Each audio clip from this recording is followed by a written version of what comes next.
The film opens with the explorer Sir Lionel Frost traveling with his partner Mr. Lint to the middle of a lake. There, they come across the fabled Loch Ness Monster. Lionel lassos the beast and gets a picture of it, but it then grabs Mr. Lint with its jaws and drags him underwater. Lionel dives in to save Mr. Lint, but the camera is destroyed after the monster whips their boat with its tail. Upon returning to London, Mr. Lint quits being Lionel's partner due to the constant distress he finds himself in, as well as Lionel's obvious lack of care for those he brings along on his trips just for the sake of earning credibility. Lionel looks through his letters and comes across one inviting him to find proof of the existence of the Sasquatch. He then grabs a large stone footprint he came across which he believes belonged to the Sasquatch. Lionel brings his findings to the Optimates Club, a society of so-called great men who devoted themselves to New World discoveries. They have always refused to allow Lionel to join due to his constant lack of proof in his explorations. He speaks to the club's snooty leader, Lord Pigot Dunsabye, and offers to find veritable proof of the Sasquatch. The man breaks Lionel's footprint and dismisses his claims, but Lionel tells him he is wrong. Seeing that he is being challenged, Pigot Dunsabye accepts Lionel's wager to join the society if he does find the proof he seeks. After Lionel goes to do so, Pigot Dunsabye tells his assistant Mr. Colic that he is going to hire a bounty hunter, Willard Stank, to kill Lionel before he can bring shame to their club. Lionel travels through Old Kemp Creek to make it to the forest where he discovers the Sasquatch. To his surprise, the creature is capable of speech, as well as reading and writing. He brings Lionel to his cave and tells him that he wrote the letter to go find him.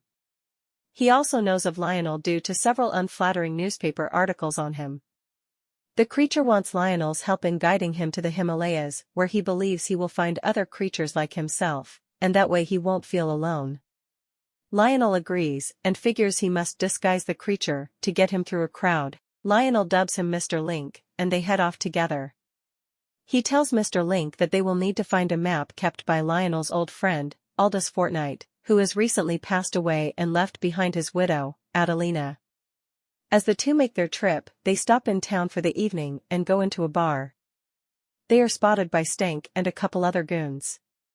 Lionel knows of Stank's reputation for hunting game, but also how the Sasquatch has eluded him. After Mr. Link makes himself known to the crowd, Lionel and Stank begin to fight each other, which extends on to the rest of the patrons who start to fight one another.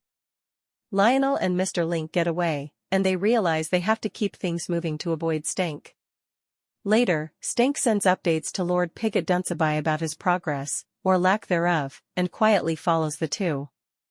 Lionel and Mr. Link make their way to Santa Ana to find Adelina. She and Lionel used to be involved before she married Aldous, and Adelina is less than welcoming to Lionel since he didn't go to Aldous's funeral. After Lionel makes it clear he only came for Aldous's map, Adelina tells him no and sends him and Mr. Link on their way. Later that night, Lionel and Mr. Link attempt to sneak back into Adelina's house to get the map, but Mr. Link manages to wake up Adelina and her butler when moving the safe containing the map. The butler shoots the safe out the window by mistake, which allows Lionel to grab it and run away with Mr. Link. The two arrive at the train station in disguise as a nun, but Adelina gets there and easily spots them. Unfortunately, Stank is also there and has spotted them, and he begins to shoot at the heroes. Lionel tricks him into believing that they hopped onto the train, but he and Mr. Link, now joined by Adelina, get away and hop onto a carriage to their next destination. On the trip, Adelina warms up to Mr. Link and becomes interested in helping him find Shangri-La, where Aldous believed they would find the Yeti. The trio gets onto a boat, where Lionel warns Mr. Link of what will happen to him if Stank finds him, in full graphic detail. However, the only concern Lionel has is to win his wager with Pigot Dunsabye. Annoyed at his insincerity, Adelina talks to Lionel in her room about his treatment of Mr. Link. Lionel goes to find Mr. Link outside where he asks him what kind of name he would prefer. Mr. Link recalls of a time when he saw a prospector who smiled at him instead of running away as everyone else does, and he names himself Susan after her. A moment later, Stank appears and tries to get the heroes, but they fight him off. In the scuffle, Adelina is accidentally knocked overboard but hangs on for her life. Susan goes to save her, albeit clumsily. Lionel manages to evade Stank once again and gets away on a boat with Adelina and Susan. Stank reports his failure to Lord Pigot Dunsabye once again, and we cut to him throwing a tantrum. The heroes travel through India before reaching a town to find a guide named Gamu. They are overheard by Gamu's granddaughter Amma, who brings them to Gamu's home. After an awkward few minutes where Susan eats yak-based food and mentions Gamu's chicken, which Amma warned them not to do, he reveals himself as a beast, which causes Gamu to faint.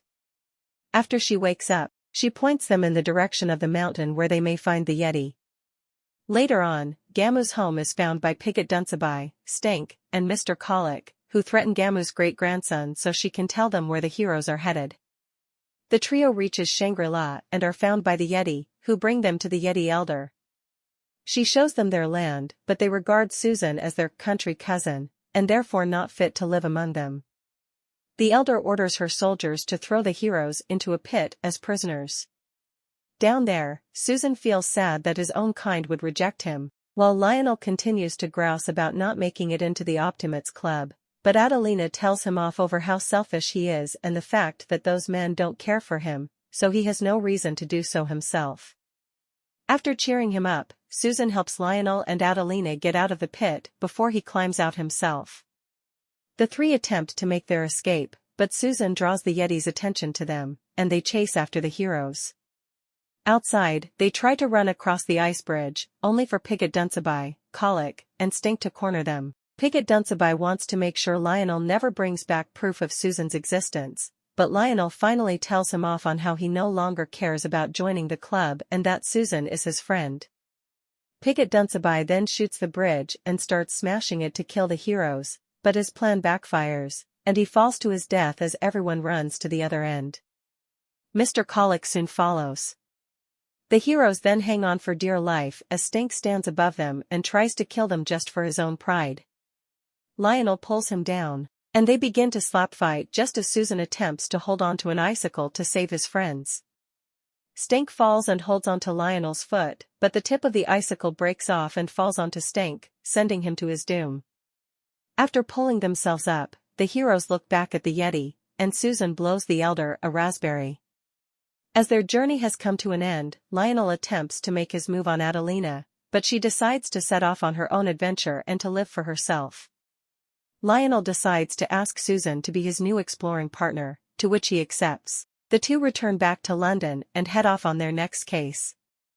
The last we see is a framed photo of Lionel and Susan, together as friends.